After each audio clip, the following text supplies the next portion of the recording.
Dear students, now we are going to learn fourth problem in materials of cost accounting. Before solving the problem, I read it, listen carefully. ABC Limited material consumption was as follows. Average daily requirement 12 units. Usual time required for obtaining supply 2 weeks. Maximum requirement in a month of 4 weeks equal to 400 units. Minimum requirement in this period 200 units. Economic order size 240 units. Time sufficient for emergency supply 2 days.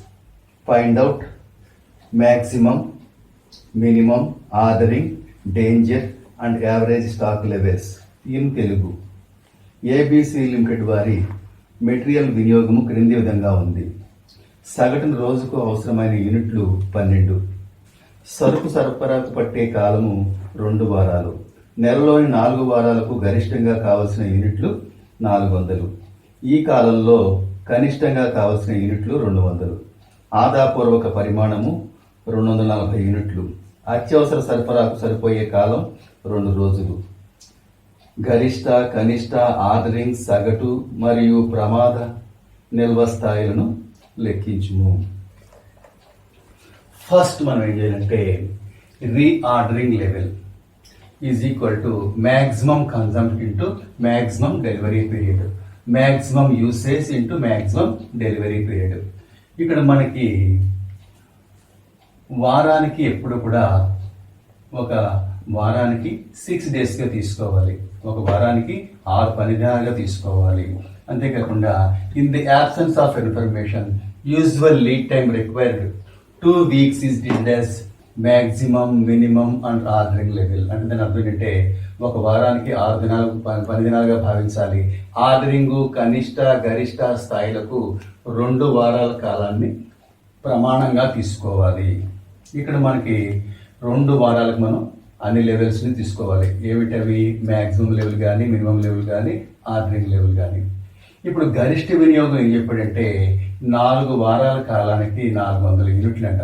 4 వారాల కాలానికి 400 యూనిట్లు అయితే ఒక వారానికి ఎంత అవుతుందంటే దీన్ని 4తో divide చేసుకోవాలి. 400 యూనిట్స్ బై 4 అంటే 100 యూనిట్స్ అవుతాయి ఒక వారానికి.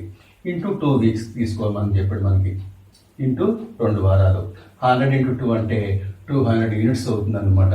ఆర్డరింగ్ లెవెల్ లేదా తిరిగి ఆర్డర్ స్థాయి మనకి ఎంత అవుతుందంటే 200 units. Next the minimum stock level. దీని ఫార్ములా ఏంటంటే ordering level minus normal usage into average delivery period. Average delivery period తెలుగులో కనిష్ట నిల్వ స్థాయి ఈజ్ ఈక్వల్ టు ఆర్డరింగ్ స్థాయి మైనస్ సాధారణ వినియోగము ఇంటూ సగటు డెలివరీ కాలము. ఆర్డరింగ్ స్థాయి ఎంత మనకి 200 యూనిట్స్ మైనస్ మనకి ఒక రోజుకి 12 యూనిట్లు అని చెప్పాడు. ఒక రోజుకి 12 యూనిట్లు యావరేజ్గా ఇంటూ మనకి రోజుకి మనకి ఒక వారానికి కావాలన్నా వస్తాయి మనకి 6 డేస్. ఒక రోజుకి మనకి 12 యూనిట్స్ మనం వినియోగిస్తాం. అలాంటి మనకు వారానికి 6 మనకి వర్కింగ్ డేస్ ఉన్నాయి. 12 ఇంటూ 6 అంటే 72 యూనిట్స్ అవుతుంది. ఒక వారానికి 72 యూనిట్లు. అలాంటివి ఎన్ని వారాలు మనకి 2 వారాలు కాబట్టి 2 వీక్స్. ఇప్పుడు 200 మైనస్ 72 6/12 ఇంటూ మనకి 2 అంటే 2 వీక్స్ అనమాట. అప్పుడు మనకి ఎంత అవుతుందంటే 200 మైనస్ 72 ఇంటూ 2 అంటే ఎంత అవుతుంది? 144 అవుతుంది. 200 మైనస్ 144 అంటే 56 యూనిట్స్ అనమాట. 56 units. Therefore minimum stock level కనిష్ట నిల్వ వస్తాయి ఏంటంటే 56 యూనిట్లు అనమాట. ఇప్పుడు థర్డ్ వన్ ఏంటంటే మ్యాక్సిమం స్టాక్ లెవెల్. దీనికి ఫార్ములా ఏంటంటే ordering level plus order quantity minimum usage into minimum delivery period. ఇక్కడ ఆర్డరింగ్ లెవెల్ మనకి 200 యూనిట్స్ ఉంది. నెక్స్ట్ ఎకనామిక్ ఆర్డర్ సైజ్ అని చెప్పాడంటే ఆర్డర్ పరిమాణం 240 యూనిట్స్ మైనస్ 4 వారాల కాలానికి కనిష్టంగా మనం ఎన్ని యూనిట్లు ఉపయోగిస్తున్నాం? 200 యూనిట్స్ ఉపయోగిస్తాం. దీన్ని 200ని 4తో డివైడ్ చేస్తే ఒక వారానికి కనిష్టంగా అంటే మినిమం ఎన్ని యూనిట్లు ఉపయోగిస్తాం అంటే 50. 2 వారాలకి ఎంత అవుతుందంటే 50 ఇంటూ 2 100 అవుతుంది అనమాట. మనకి 200 ప్లస్ 240 ఏమో 440 అవుతుంది. మనకి 50 ఇంటూ 2 100 అవుతుంది. 440లోంచి 100 లెస్ చేస్తే 340 యూనిట్స్ అవుతుంది. మ్యాక్సిమం స్టాక్ లెవెల్ ఎంతంటే 340 యూనిట్స్. ఇప్పుడు యావరేజ్ స్టాక్ లెవెల్ కావాలంటే minimum stock level plus maximum stock level by 2, అంటే గరిష్ట నిల్వ స్థాయి మనకు కావాలంటే మనకి సగటు నిల్వ స్థాయి కావాలంటే కనిష్ట నిల్వ ప్లస్ గరిష్ట నిల్వ స్థాయి బై 2. అంటే మనకి కనిష్ట ఆన్సర్ ఎంత వచ్చింది, మనకి 56 యూనిట్లు, గరిష్ట ఆన్సర్ 340. రెండింటిని కలిపి 2తో డివైడ్ చేస్తే 198 యూనిట్స్ వచ్చింది. సగటు నిల్వ స్థాయి is equal to 190 units. Average stock level is equal to 190 units. ఇంకా లాస్ట్ వన్ ఏంటంటే కొత్తగా డేంజర్ లెవెల్. దీని ఫార్ములా అంటే నార్మల్ యూసేజ్ అన్నా యావరేజ్ యూసేజ్ అన్నా ఒకటే, తెలుగులో సాధారణ వినియోగం లేదా సగటు వినియోగం into maximum lead time for emergency purchases, అంటే తెలుగులో సగటు వినియోగము ఇంటూ అత్యవసర కొనుగోళ్లకు గరిష్ట డెలివరీ కాలము. అత్యవసర కొనుగోళ్లకు వినియోగించే గరిష్ట డెలివరీ కాలం. ఒక రోజుకి 12 యూనిట్లు, మనకి ఎలాంటివి 2 డేస్ ఇచ్చాడు. మనకి అత్యవసర కొనుగోళ్లకు వినియోగించే గరిష్ట కాలం అందించడానికి 2 డేస్ ఇచ్చాడు. 12 into 2 అంటే ఎంత అవుతుందంటే 24 యూనిట్స్ అనమాట.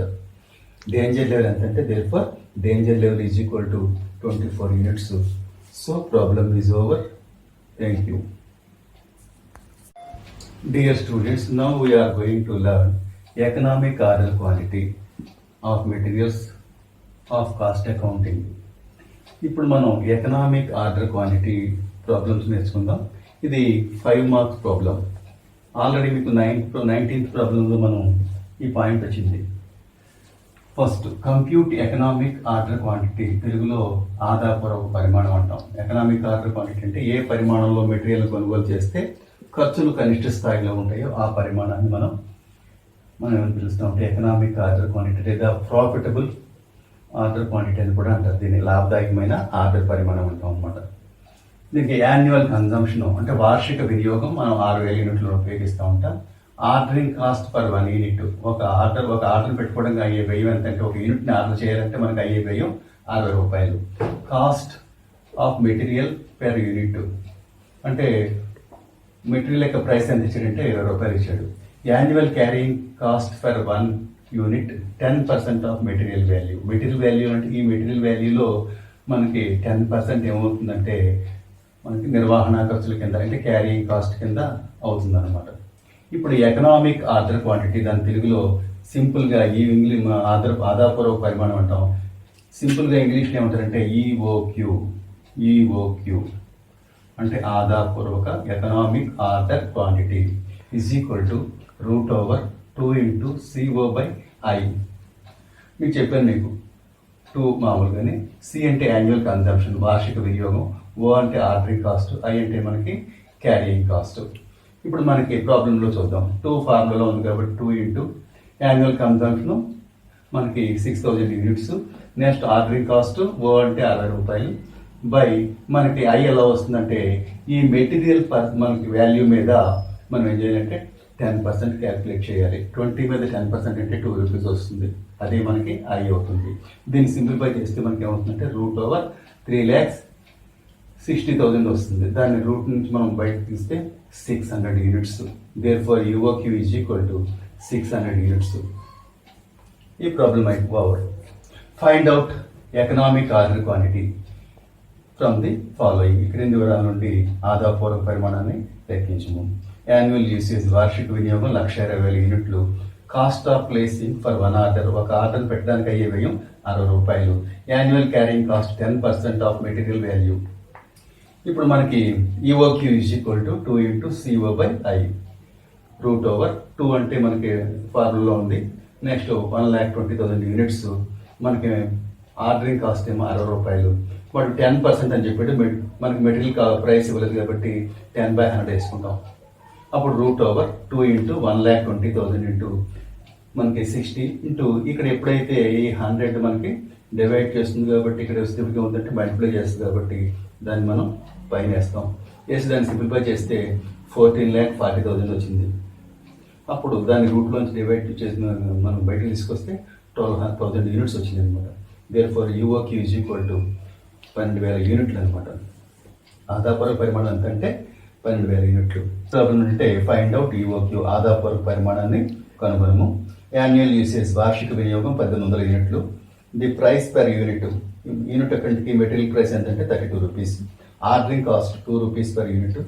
Storage cost 25% on material cost అంటే ఐ అనమాట. ఐ ఈజ్ ఈక్వల్ ఎలా వస్తుందంటే ఈ 32 రూపీస్ మీద 25% క్యాలిక్యులేట్ చేస్తే 8 రూపీస్ వస్తుంది.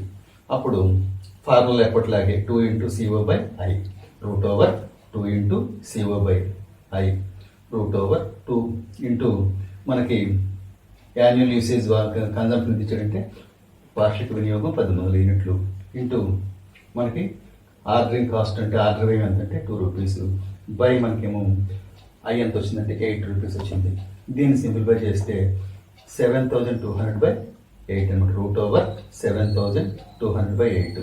దీన్ని సింప్లిఫై చేసుకుంటే root over 900 that is equal to 30 units వస్తుంది అనమాట. సింప్లిఫై చేస్తే దేర్ ఫర్ యూఓక్యూ అంటే ఆదాయపూర్వక పరిమాణం ఈజ్ ఈక్వల్ టు 30 యూనిట్లు.